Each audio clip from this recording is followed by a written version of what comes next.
नमस्कार, मैं सुनील स्वामी। हम पढ़ रहे थे वर्ण विचार। क्या पढ़ रहे थे? वर्ण विचार। और वर्ण विचार में हम पढ़ रहे थे व्यंजनों का वर्गीकरण। क्या पढ़ रहे थे? व्यंजनों का वर्गीकरण। अब तक हमने व्यंजनों का 3 तरह से वर्गीकरण पढ़ लिया था। आज हम पढ़ने जा रहे हैं चौथा वर्गीकरण। क्या है? प्रयत्न के आधार पर व्यंजनों का वर्गीकरण और प्रयत्न के आधार पर व्यंजनों का जो वर्गीकरण होता है वो होता है 9 प्रकार से। 9 आधार होंगे, 9 तरह से हम इनका वर्गीकरण करेंगे, 9 तरह से हम इनका विभाजन करेंगे। तो सबसे पहला अपना है वो है स्पर्शी व्यंजन। क्या है? स्पर्शी व्यंजन। अब स्पर्शी व्यंजन कौन कौन से होते हैं और क्या होते हैं उनकी बात हम करते हैं। जिनके व्यंजनों के उच्चारण में जिनके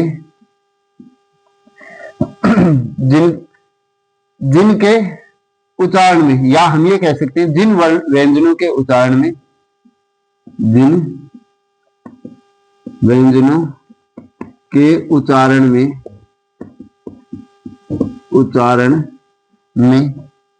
मुखांग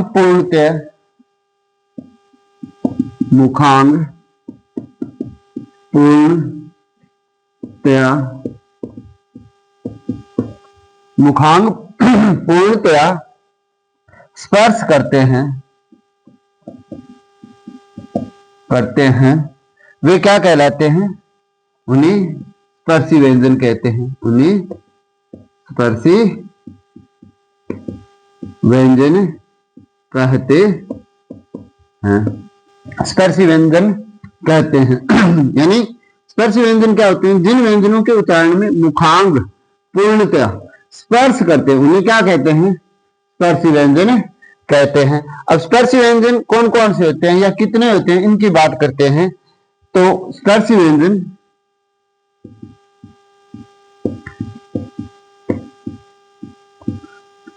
25 होते हैं। कितने होते हैं? 25 होते हैं। अगर हमसे ये पूछ लिया जाए स्पर्शी व्यंजन कितने होते हैं तो 25 होते हैं। कौन कौन से होते हैं तो उनकी बात कर रहे हैं। तो वो है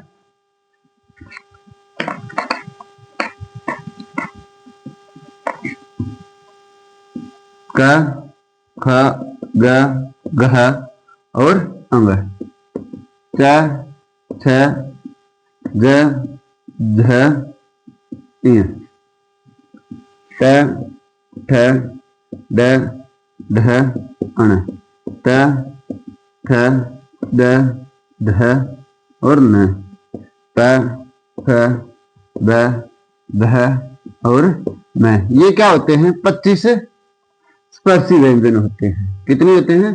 25 स्पर्शी व्यंजन होते हैं। अब अगर हमसे ये पूछा जाए भी स्पर्शी व्यंजन है या नहीं है, ये तो है ही।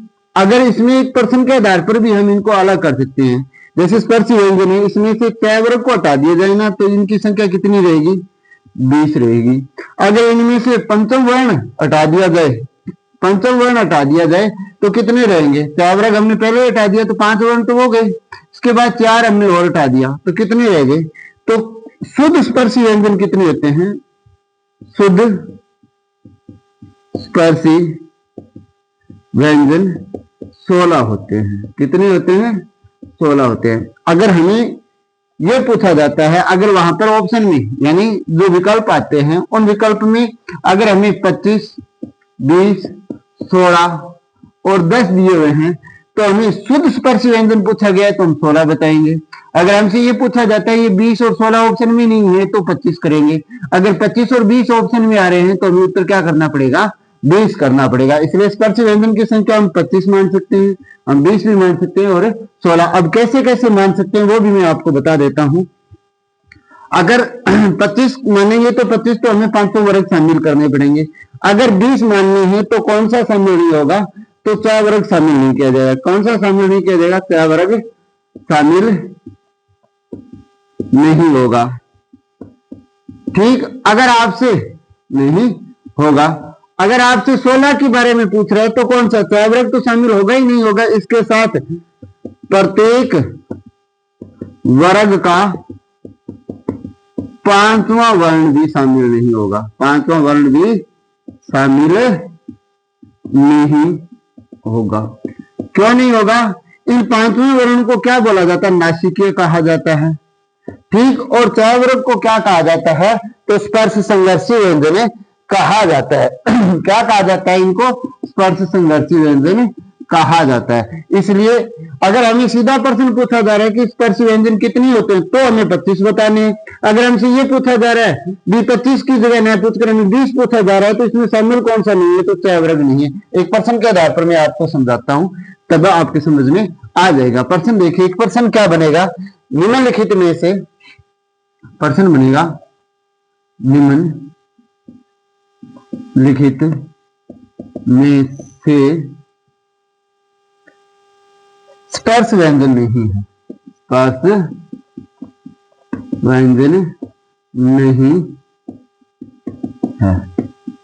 ठीक, ऑप्शन दे दिया हमें का, च, त और त। अब हमें क्या पूछा गया? स्पर्श व्यंजन नहीं है, तो उत्तर क्या होगा हमारा? च होगा, क्योंकि इसे किसमें शामिल किया गया है? इसे स्पर्श संघर्षी में शामिल किया जाता है, सी में शामिल किया जाता है, इसलिए नहीं है। ठीक, और संख्या भी पूछा जाए तो संख्या आपको इसके आधार पर इसको काट दें तो कितनी संख्या बतानी है? 20। अगर इसमें से पांचवा वर्ण की बात करें तो वो हटा दिया जाता है तो संख्या कितनी रह जाती है? 16। उम्मीद कर रहा हूं सबको समझ में भी आया होगा। अभी हमें स्पर्श संघर्षी या स्पर्श व्यंजन है वो कितने मानने हैं? तो स्पर्श व्यंजन हमें कितने मानने हैं? 25। अगर 25 ऑप्शन में है तो 25 उत्तर देंगे। अगर 25 20 16 ऑप्शन में आ रहा है तो उत्तर में 16 देना होगा। अगर 25 और 20 आ रहा है तो उत्तर हमें क्या देना होगा? 20। और अगर 20 और 16 ऑप्शन में नहीं है तो हमें उत्तर कितने मानने पड़ेंगे? 25 मानने पड़ेंगे। अब बात करते हैं हम दूसरे की। दूसरा जो वर्गीकरण है वो कौन सा है? वो है स्पर्श संघर्षी व्यंजन। स्पर्श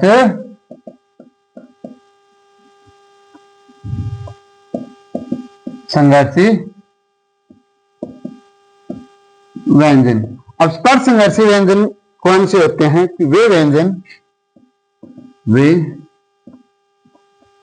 व्यंजन जिनके उच्चारण में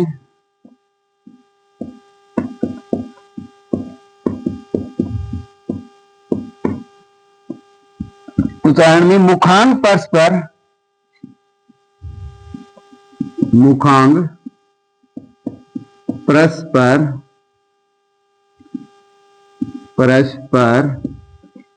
स्पर्श भी करें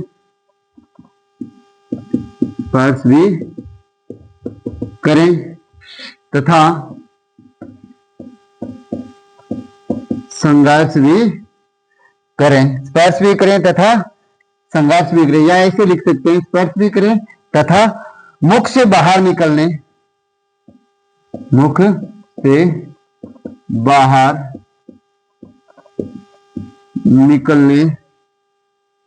वाली हवा को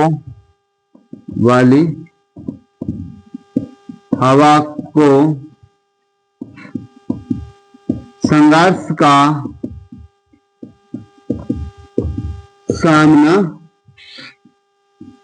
करना पड़े तो उन्हें स्पर्श संघर्षी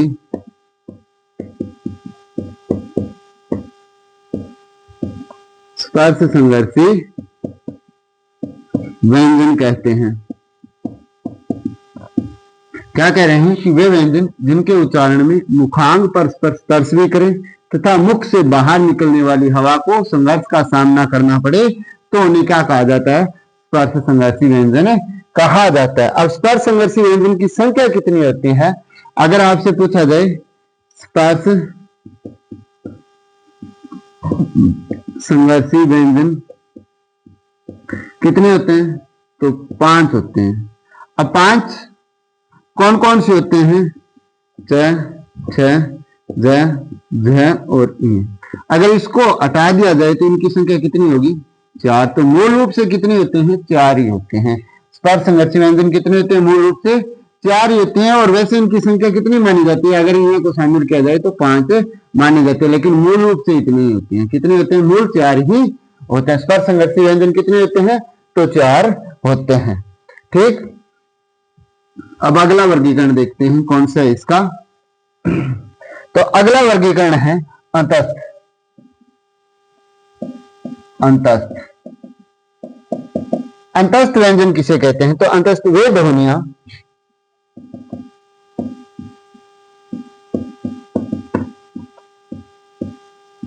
जिनका उच्चारण करते समय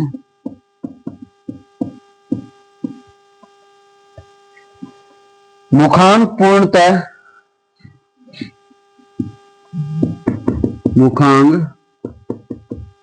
पूर्णतः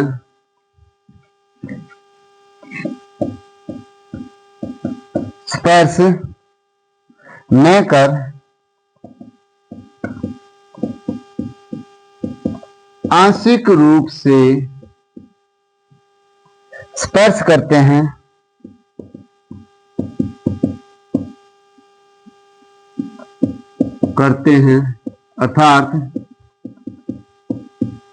अर्थात जिनकी स्थिति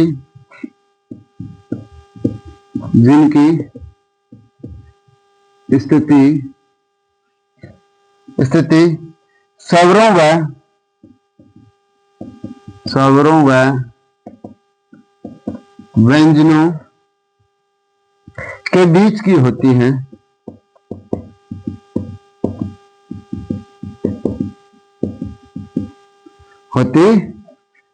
उन्हें अंतस्थ व्यंजन कहते हैं। उन्हें अंतस्थ व्यंजन कहते हैं। उन्हें क्या कहा जाता है? अंतस्थ व्यंजन कहा जाता है।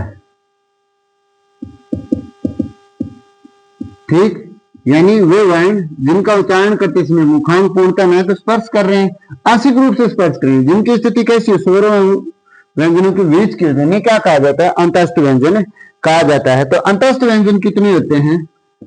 अंतस्थ व्यंजन 4 ही होते हैं। कौन कौन से होते हैं? तो य, र, ल और व, ये क्या होते हैं? अंतस्थ व्यंजन कहलाते हैं। ठीक, अब बात करते हैं हम अगले वर्गीकरण की। किसके? अगले वर्गीकरण। तो वो कौन सा है? तो परकंपित है। कौन सा है? परकंपित। चौथा होगा प्रकंपित, या इसे क्या कहा जाता है? लुंठित भी कहा जाता है। क्या कहा जाता है? लुंठित भी कहा जाता है। ये कौन कौन से वर्गीकरण होते हैं? ये कौन से होते हैं? तो वह ध्वनि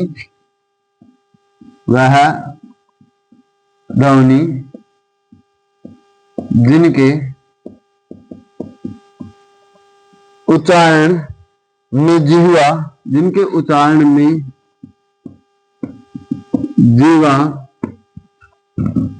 जीवा में कंपन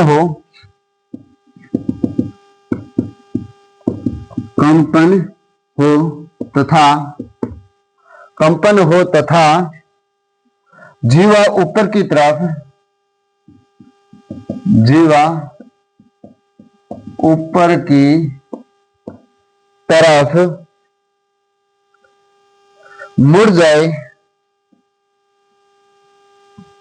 तरफ मुड़ जाए, तो उसे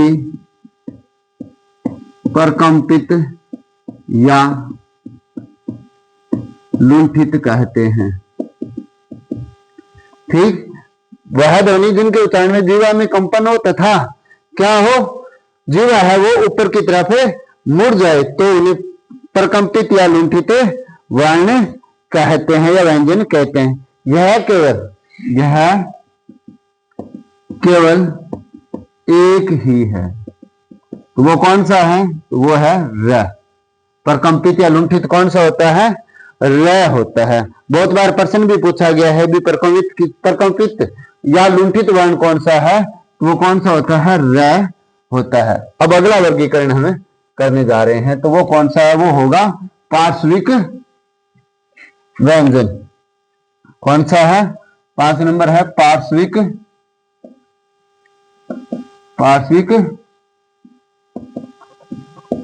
व्यंजन। पार्श्विक व्यंजन कौन से होते हैं?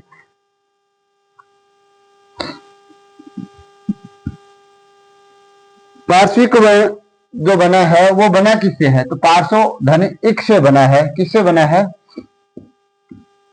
पार्श्व धन इक से बना है। पार्श्व का अर्थ होता है बगल। क्या होता है? बगल और इक काट से युक्त। ठीक, अब बात कर रहे हैं तो ये पार्श्विक व्यंजन होता कौन सा है? तो केवल और केवल ल होते हैं। इसे क्या कहते हैं? पार्श्विक व्यंजन कहते हैं। इसे कहते क्यों हैं? तो देखिए, ल का उच्चारण करते समय जीवा के दोनों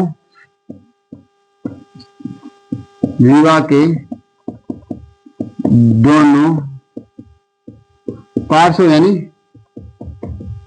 बगल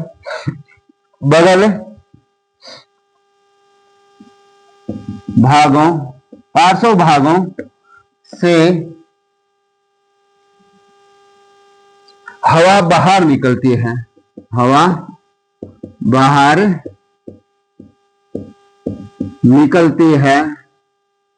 हवा बाहर निकलती है। अतः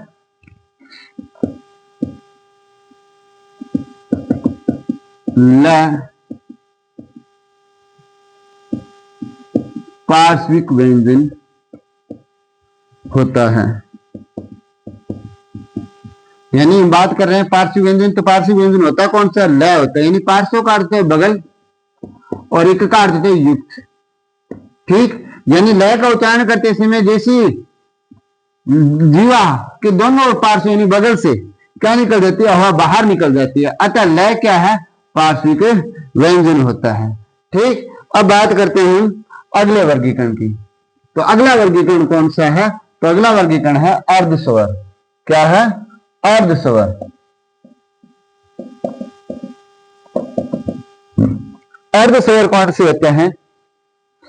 अर्धस्वर होते हैं य और व। ठीक, अर्धस्वर दो ही होते हैं। अब इनकी बात करते हैं। य व का उच्चारण करते समय य व का उच्चारण करते समय मुखांग आंशिक रूप से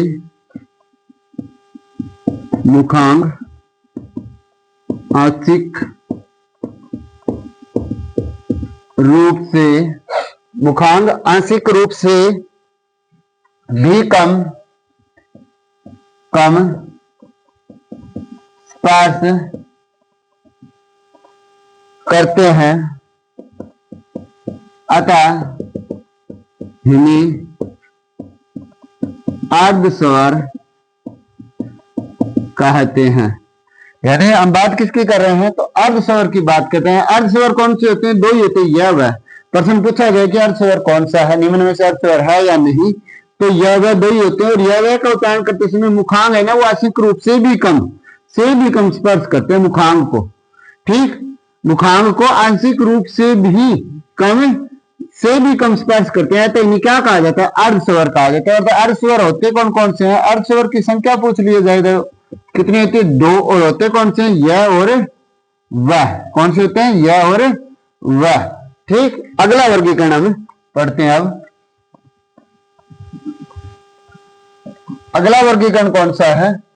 7 नंबर वर्गीकरण होगा ऊष्म व्यंजन। कौन सा है? ऊष्म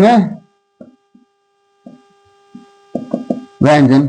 और ऊष्म व्यंजन कौन कौन से होते हैं? सबसे पहले इनकी बात करें तो स और है, ये क्या होते हैं? ऊष्म व्यंजन होते हैं। अब बात करते हैं ऊष्म व्यंजन कैसे हैं।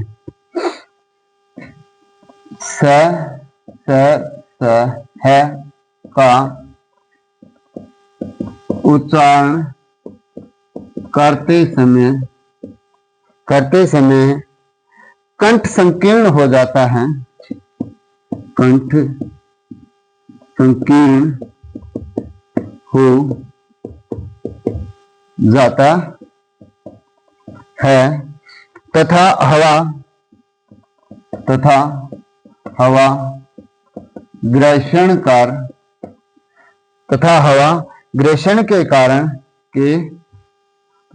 के कारण ऊष्म यानी गर्म होकर बाहर निकलती है, होकर बाहर निकलती है, तो उन्हें ऊष्म व्यंजन कहते हैं। तो उसे उन्हें ऊष्म व्यंजन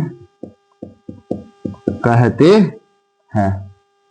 ठीक, ये क्या होते हैं? श है का उच्चारण करते समय कंठ क्या हो जाते हैं? संकीर्ण हो जाते हैं। तो हवा ग्रेषण कर ऊष्म यानी गर्म होकर बाहर निकलती है, तो उन्हें क्या कहा जाता है?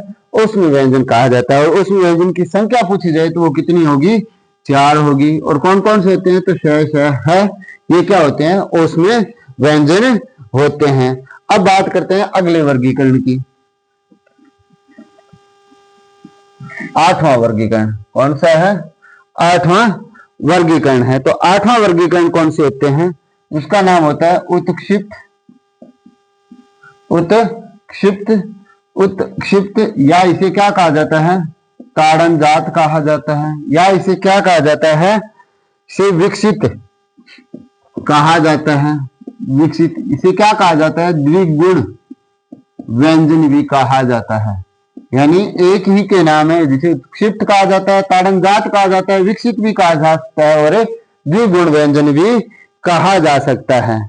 अब देखिए, इन्हें कहा क्यों जाता है ऐसा? इनका उच्चारण करते समय जीवा ऊपर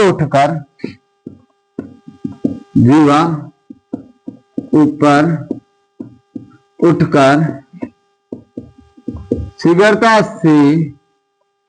शीघ्रता से नीचे गिरती है, शीघ्रता से नीचे की तरफ आती है, तो इन्हें क्या कहा जाता है? ताड़नजात, या इन्हें क्या कहा जाता है?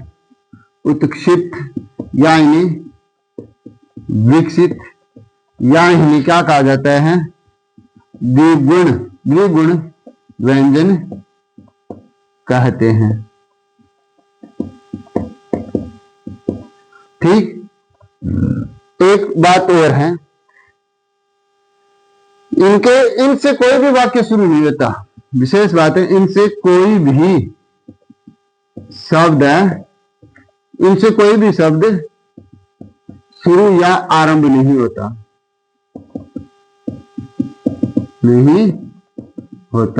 है। कौन कौन से होते हैं ये होते हैं अड़ और ढ। यानी इनको जब बोलते हैं ना, तब हमारी जीभ अचानक ऊपर उठती है और बहुत जल्दी यानी शीघ्रता से क्या वो जीव है वो नीचे गिरती है। इसलिए इन्हें क्या कहा जाता है? उत्क्षिप्त या ताड़नजात, या इन्हें क्या कहा जाता है? विकसित भी कहा जाता है। ठीक, ये हो गए 8 वर्गीकरण हमने अब तक पढ़ लिए हैं। अब हम पढ़ने जा रहे हैं इनका अंतिम वर्गीकरण, जिसे क्या कहा जाता है? वर्त्स्य कहा जाता है। क्या कहा जाता है? वर्त्स्य। ठीक, क्या कहा जाता है? वर्त्स्य भी कहा जाता है, इन्हें वर्त्स्य भी कहा जाता है। ठीक, ये क्या होते हैं? देखो, ऊपर के दांतों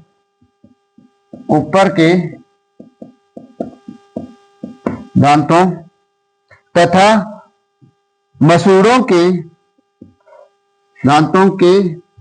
तथा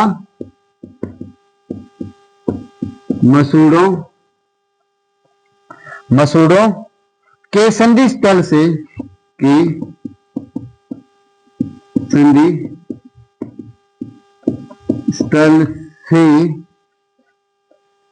थोड़ा ऊपर का भाग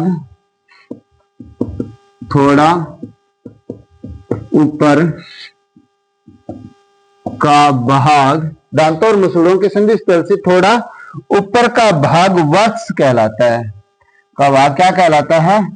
तो वत्स कहलाता है, कहलाता है। न स ल ज, न स ल ज का उच्चारण करते समय, का उच्चारण करते समय जीभ वत्स भाग, जीभ या जीवा, जीभ या जीवा वत्स क्षेत्र को, वत्स क्षेत्र को स्पर्श करती है, स्पर्श करती है। अतः ये ध्वनियां क्या कहलाती है? वत्स कहलाती है। यानी वत्स या वत्स ऊपर के दांतों तथा मसूड़ों के संधि स्थल से थोड़ा ऊपर का भाग क्या कहलाता है? वत्स कहलाता है। न ल स ज, न स ल ज का उच्चारण करते समय जीभ या जीवा वत्स क्षेत्र को स्पर्श करती है। अतः ये ध्वनि क्या कहलाती है? वत्स कहलाती है। क्या कहलाती है? वत्स कहलाती है। और ये कितनी होती है? ये चार ही होती है। वत्स कितनी होती है? चार ही ध्वनि होती है। होती कौन कौन सी है? तो न, स, ल और ज, ये चार ध्वनियां है वो क्या होती है? वत्स ध्वनियां होती है। ठीक, ये हमने किसके आधार पर पढ़ लिया था? प्रयत्न के आधार पर व्यंजनों का वर्गीकरण है वो पढ़ लिया। 9 आधार पर 9 प्रकार से हमने पढ़े थे, 9 के 9 हमने यहां पर पढ़ लिए। ठीक, अब हम बात करेंगे कुछ आगत वर्ण, यानी हिंदी में कुछ आगत वर्णों का प्रयोग भी किया जाता है। वो आगत वर्ण कौन कौन से हैं उनकी बात कर लेते हैं, फिर हमारा वर्ण विचार है वो टॉपिक है वो पूरा हो जाएगा। तो आगत वर्ण की बात करते हैं। आगत वर्ण हिंदी में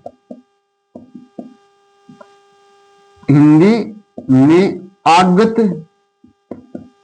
वर्ण निम्न भाषाओं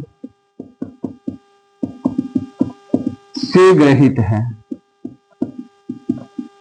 कौन कौन सी देखें? पहली बात करते हैं तो अरबी या फारसी भाषा के वर्ण कौन कौन से देखो तो क, ख, ग और ज और फ। ये कहां से ले गए? अरबी फारसी से। एक हम अंग्रेजी से भी लेते हैं। अंग्रेजी से कौन सा है? तो ओ, नहीं तो अ है और न ही ओ है। उन दोनों के बीच का जो वर्ण है उसे क्या कहा गया? ओ। जैसे हम कॉलेज, डॉक्टर, ये जो शब्द लिखते हैं वो कहां से लिए गए हैं? हिंदी से आगत वर्ण है जो अरबी फारसी और अंग्रेजी वर्ण है। ये 6 वर्ण लिए गए हैं। आगत वर्ण कितने लिए गए हैं? 6 वर्ण लिए गए हैं, जिनमें से 5 अरबी फारसी के और एक अंग्रेजी का वर्गीकरण है।